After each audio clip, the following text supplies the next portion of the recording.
Você provavelmente já viu esse meme. Um homem com óculos escuros, cachecol azul, jaqueta de couro curtindo a vida em um café em Paris. Esse cara é Anthony Bourdain durante as gravações da sua série documental de viagens e gastronomia. A história dele é inacreditável. Ele começou como ajudante de cozinha em um restaurante que servia frutos do mar, se tornou chefe em um dos bistrôs mais badalados de Nova York e escreveu um livro best-seller. Apresentou um programa de televisão que ganhou 12 Emmys e inspirou pessoas ao redor do mundo a viajarem de uma forma completamente diferente. Ele experimentou comidas que a maioria de nós jamais teria coragem de provar. Ele até jantou com o presidente dos Estados Unidos numa barraca de rua no Vietnã. Mas como ele chegou lá? Como ex-viciado em substâncias, que lavava pratos em uma cozinha barulhenta, se tornou um dos nomes mais respeitados da gastronomia, da televisão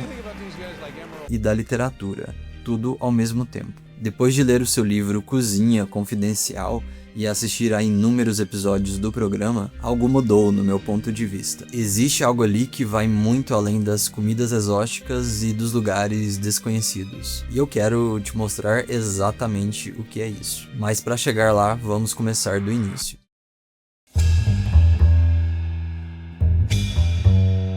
Anthony Bourdain nasceu em 1956 em Nova York. Filho de um executivo de uma gravadora musical e de uma editora do The New York Times, ele vinha de uma família estável. A primeira grande virada aconteceu quando ele tinha apenas 8 anos. Ele e a sua família estavam de férias em uma viagem para a França, e um pescador lhe ofereceu uma ostra fresca, direto do mar. A maioria das crianças teria feito careta e até mesmo recusado. Porém, ele deu uma chance e resolveu comer a ostra. No seu livro, ele descreveu esse momento como um momento decisivo e ele sentiu algo mudar dentro dele. Por muitos anos, ele não sabia claramente o que fazer com a sua vida. Na adolescência, enquanto seus amigos já pensavam numa faculdade e uma carreira, ele pensava em formas de fugir da sua rotina. Ele lia sem parar e adorava a literatura. Tinha uma habilidade natural de observar as pessoas e transformar essas observações em palavras e textos. Ele tinha apenas 17 anos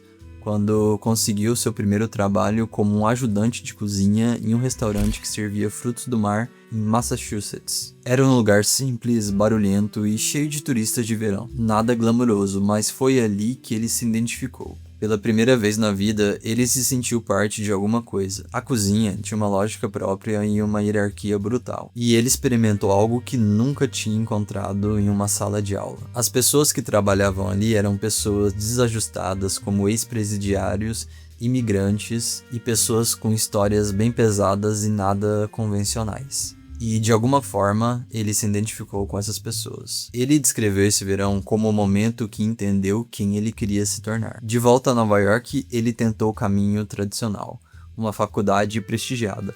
Mas logo então ele percebeu que aquilo não era para ele e desistiu. Depois veio o Instituto de Gastronomia da América, uma das escolas de gastronomia mais renomadas do mundo. A escola funciona quase como um regime militar. Uniformes impecáveis, hierarquia rígida, pontualidade extrema e foco obsessivo nas técnicas de culinária francesas. Ele se formou em 1978 e foi aqui que ele começou a sua carreira nos restaurantes. Porém, aquela paixão por gastronomia na prática não foi como ele imaginava. Para aguentar as jornadas excessivas de trabalho, a insônia e a pressão constante por trabalhar em uma cozinha, ele começou a utilizar substâncias ilícitas. Primeiro, para se manter de pé durante o serviço, mas depois porque ele desenvolveu problemas para dormir e não conseguia mais parar. Mas mesmo nos seus piores momentos, havia uma coisa que ele nunca abriu mão: a escrita. Desde jovem, ele já havia desenvolvido uma voz literária muito específica, direto,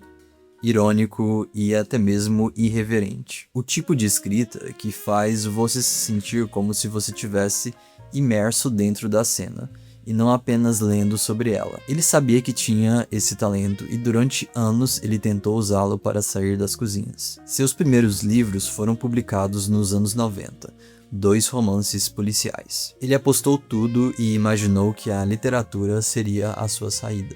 Mas não funcionou. os livros foram um fracasso silencioso. Venderam pouquíssimas cópias e a crítica foi quase inexistente. Bourdain estava com 42 anos e ele seguiu a sua carreira na gastronomia até se tornar um chefe executivo do La Halle, um bistrô badalado de Nova York. Ele tinha um emprego estável que muita gente sonharia em ter, mas por dentro ele estava começando a acreditar que ser um escritor não era para ele. Porém, ele tinha uma coisa que os livros fracassados não conseguiram apagar. Ele ainda tinha o seu talento para escrever, e dessa vez ele ia usá-lo de uma forma que ninguém esperava. Então, ele decidiu dar uma nova chance a si mesmo. Ele escreveu um artigo contando os segredos dos restaurantes mais badalados de Nova York, e sem nenhum filtro, e com toda a experiência de alguém que tinha vivido aquilo na prática e sem nada a perder. A princípio, o artigo foi recusado por diversas revistas. O estilo era direto demais, irreverente e totalmente fora da curva dos padrões editoriais da época. Com a ajuda da sua mãe, ele enviou o artigo para a revista que ela trabalhava, e logo após alguns dias ele recebeu uma chamada. Os redatores adoraram. O artigo revelou os segredos mais sujos da indústria da culinária, e alguns deles são: o pão que você recebe na mesa provavelmente já foi servido para outra pessoa. Segunda-feira é o pior dia para pedir peixe em um restaurante, e ele deixou claro que as cozinhas são ambientes hostis, caóticos e que escondem histórias bem pesadas que você nunca imaginou. O texto foi um escândalo, porém um fenômeno ao mesmo tempo. Ele não escreveu como um especialista querendo impressionar. Ele escreveu como alguém que tinha vivido aquilo na prática e visto de perto todos os bastidores por trás de um prato de comida refinado. A sua rebeldia e personalidade eram diferentes de tudo que existia no mundo da gastronomia. Era um universo de linguagem refinada e de críticos que falavam como se a comida fosse algo intocável, ignorando a realidade por trás dos bastidores. Esse artigo se tornou um livro, Cozinha Confidencial. Foi publicado no ano 2000 e vendeu mais de 1 milhão de cópias. Do dia para a noite, Anthony se tornou uma celebridade do mundo literário. Ele finalmente realizou seu sonho e conquistou o que ele queria. Ele poderia ter parado aí. Poderia ter se tornado um especialista em gastronomia que aparece de vez em quando em programas de TV, dá dicas de receita e vive super bem. O seu caminho estava seguro, então ele fez exatamente o contrário.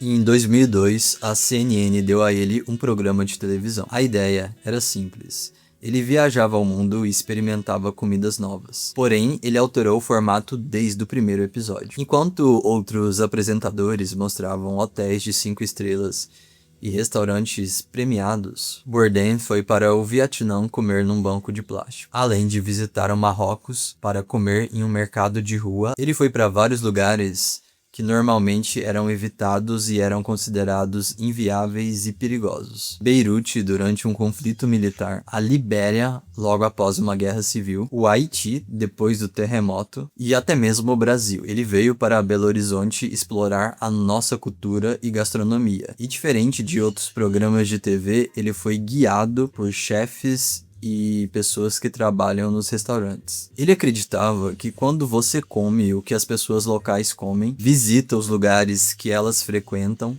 você para de ser apenas um turista e começa a ver o mundo da forma que elas enxergam. E em entrevistas, ele era conhecido por debochar de si mesmo. Ele falava abertamente sobre os seus erros, os seus vícios do passado e não levava a vida nada a sério. Ele acreditava que levar a vida com leveza não significa não se importar. E que coisas que realmente importam, como uma boa refeição, uma conversa honesta e um lugar novo, merecem mais atenção. Numa era em que a televisão estava recheada com apresentadores genéricos, simpáticos e bem convencionais, Bourdain era o oposto absoluto, considerado um grande rebelde. Ele tinha opiniões fortes e a expressava sem pedir desculpas a ninguém. Ele detestava a ideia que a cozinha deveria ser inacessível para ser refinada. E as pessoas que concordavam com ele o amavam de uma forma apaixonada, e até mesmo quem discordava dele o respeitava. Havia algo genuíno que era impossível de ignorar, e ninguém achava que Bourdain estava performando ou tentando agradar ninguém.